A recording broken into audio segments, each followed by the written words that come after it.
Welcome to Sunfire Designs.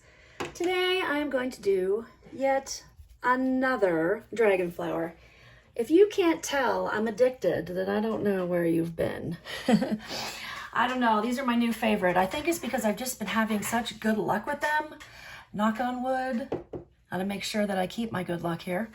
All right, so I've mixed up my resin. I mixed up only 125 mils today because that's about what this will take without overflowing, you know. So, and maybe a little bit less than that, but we're gonna go with that. That's how much I mixed up because I always end up with leftovers, and I'm trying to, especially with this resin, trying to conserve how much I'm using because it's very dear. I'm using the Art Pro resin, and it's a 3-to-2 resin, and I've given it a couple tries for fairy flowers with, you know, some luck, but I think I'm going to try it with this one that I know that I'll do well on, and that it actually likes me. So this particular recipe. So hopefully I'll have some luck with it. All right. So I mixed my 3 colors up. I mixed up this. It's kind of like almost like a rose wine color. I'm hoping it's dark enough. I just was putting some colors in. I originally was going to go for like a peach, and yeah, that didn't happen. But this wine color is actually a combination of rose red, purple red, and a drop of Let's Resin black pigment. These are the resin tints. And then I've also mixed up my light, which looks really dark in there, but when you pull this out, you could barely see it. I finally got with the program and joined the rest of the world who's using white sticks and dark sticks. So you can see it's just barely pink.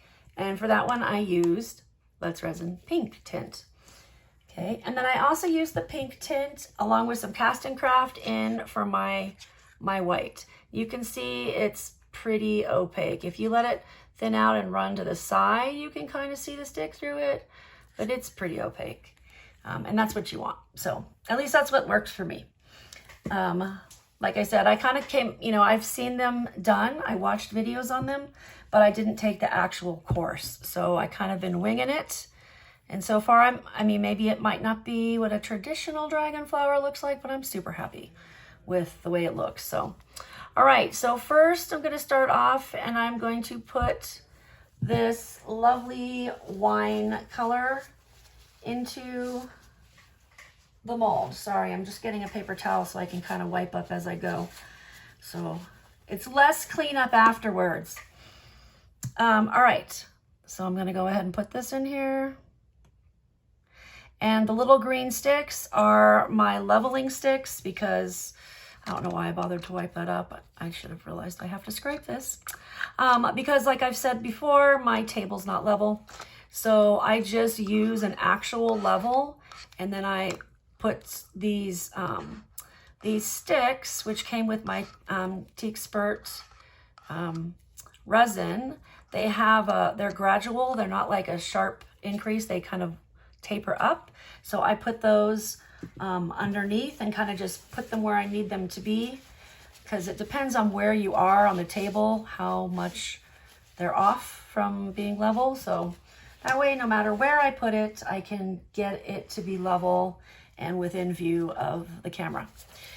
All right, so now I'm going to torch.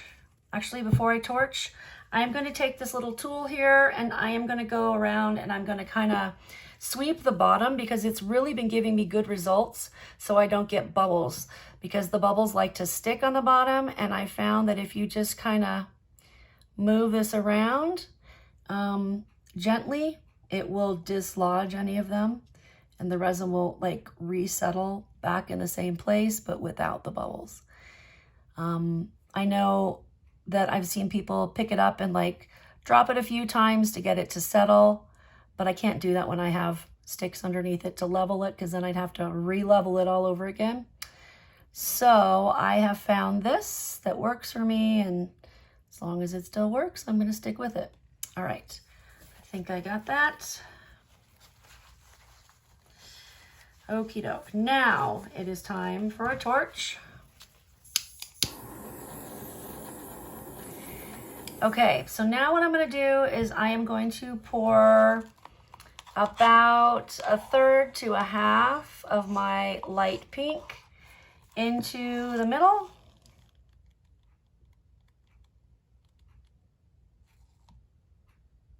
Like that.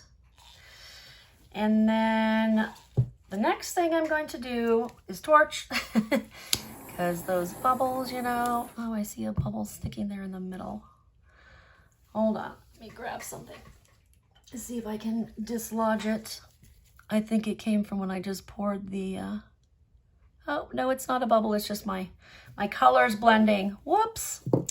All right, so let me retorch that again. That is not going to make any difference, I don't think, because I will be pouring more light in there. I'll just throw a dab in there just to kind of push that back to where it was before I mess with it. All right, torch again. Okay, and now I'm going to take and I'm going to pour my white that's mixed with my pink. I'm going to pour that in, and you're basically making kind of like petal shapes, but you reverse the direction partway through. So, sorry, I got to move some of my stuff out of the way so I don't knock it over. All right, so I'm going to start here. And I'm not super great at doing them when it comes to this particular side because I'm doing it upside down. And if you've watched any of my other videos, you know I have shaky hands and I still have things turn out okay. So if you have shaky hands like I do, do not stress about it at all. It doesn't make that big of a difference. Obviously I start off shaky and then I kind of get better as I go along. But it doesn't matter. It doesn't end up making a bit of difference if your hands are shaky or not.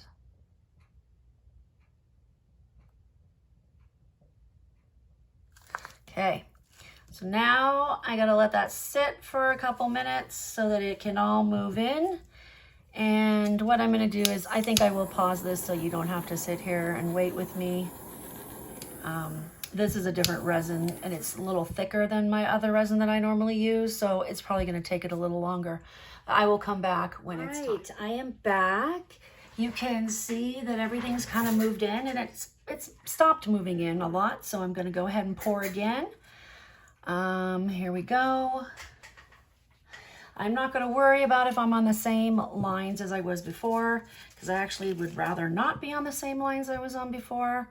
I think it gives it a little more dimension, but we'll see what happens. So here we go. And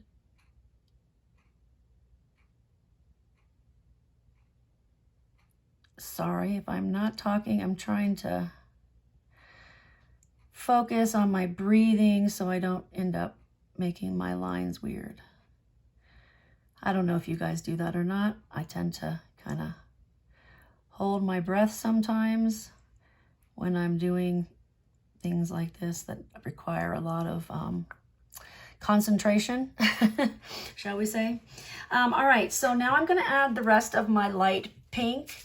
I also mixed up some different colors of glass, crushed glass, mainly in pink shades with a little bit of gold and a couple little flecks of purple that I'm gonna pour into the middle. Not all of it, obviously. Actually, I'm probably gonna scoop it because I don't wanna risk pouring it and dumping it all in there. So, all right, I'm gonna pour the rest of this in really fast, just like that. Probably could have made a little more resin, but it's not that far off from what I needed, I'd say.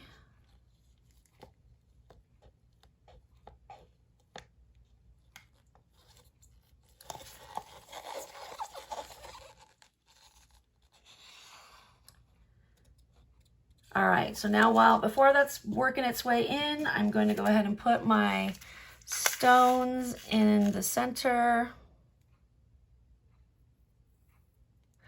as best as I can, because I usually end up dropping one or two elsewhere. Okay, and then I'm gonna take a little stick, a little toothpick thing, and just kind of push them down into the resin to make sure that they're all in there nicely and that I get any bubbles like that loose and out. Okay, and then the only other thing I'm gonna do, I'm gonna end up torching here in a minute, but I'm gonna go ahead and just kind of move things up into the crystals on the edge so that they pull all the way out. And then here we go. So I'll put it on time lapse. It's not going to do a lot, but I'll put it on for a couple minutes for you. I will see you when we're done. Oh, and by the way, everything I use will be in the description so that you can find it if you wanted anything that I've been using. Okay, so I'll see you when it's ready.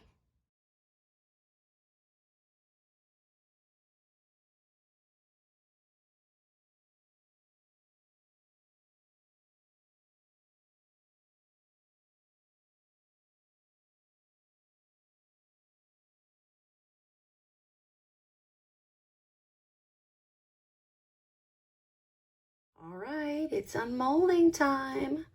Good thing about the Art Pro resin is because it's a 2-to-1, it takes far less time for it to cure than the 2-to-1 does. So that's kind of nice. All right, let's go. Let's see what we got.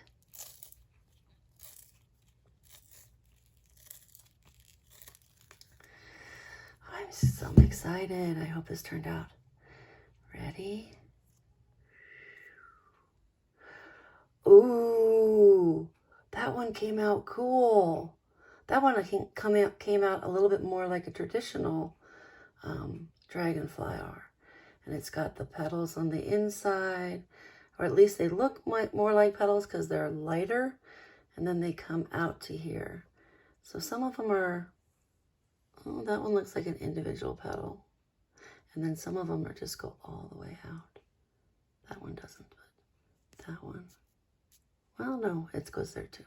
This one looks like it goes. I think they're tiny petals, but they just kind of blend in with the other ones. The definition of them is not as much. So, oh, how cool. And look, I got it in the center. Yay! I really love how you get these dark and then light on the edges from putting the white or the pink or whatever on the edge. Oh my gosh, I think I love this one. I love it. I love it. Yay! All right. Thank you for joining me for this. I really appreciate you being here. If you have any comments, put them in the comments, and I will see you next time.